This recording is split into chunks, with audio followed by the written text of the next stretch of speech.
Je suis étudiant aux Beaux-Arts de Bruxelles en sculpture, en bac 2. Je ne m'étais pas forcément dirigé vers l'art à la base, et puis c'est venu un peu comme ça. Moi, j'ai grandi dans des petits villages en Belgique. J'ai des parents qui sont pas du tout dans la culture ou dans l'art, etc. C'est plus un petit peu par ennui en classe que je me suis mis à dessiner, comme la plupart des gens en fait. Enfant, on dessine. Et puis j'ai un peu laissé tomber le dessin par dépit, par ne pas savoir quoi en faire.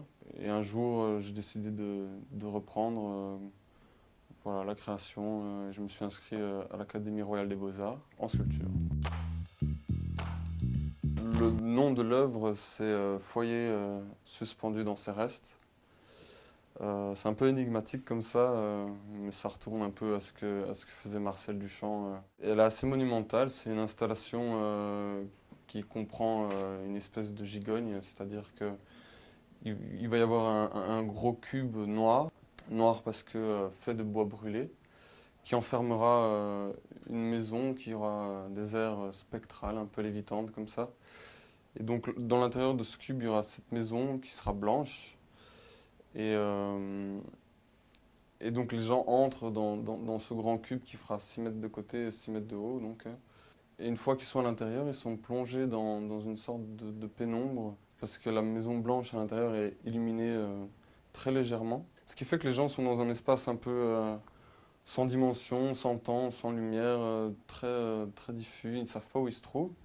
Et ressortir par une autre porte et là ils comprendront la matière sur laquelle ils ont déambulé dans le cube, mais ça c'est secret mystère.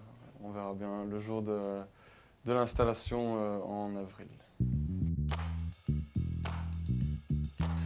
J'ai la volonté de faire travailler des étudiants avec moi, pas pour moi, mais vraiment avec moi, et d'apprendre surtout de eux, parce que il y a des choses techniques que je n'ai pas et que eux possèdent, et on va partager ensemble ça. J'aimerais aussi pouvoir aller rencontrer des couturières, couturiers, pour m'aider à créer cette ambiance noire à l'intérieur avec des draps noirs et la maison blanche un peu spectrale qui sera aussi faite de draps.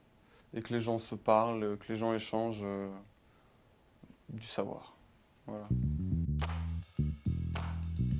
Il faut qu'il y aille, il faut qu'il ressente, il faut qu'il soit ouvert, il faut y aller sans préjugés. Comme quand on rencontre un autre être humain, il faut y aller sans préjugés parce qu'on découvre des choses incroyables quand on est ouvert. En fait, on arrive à atteindre le fond des choses alors que quand on met des barrières, eh ben, on ne reste qu'en surface.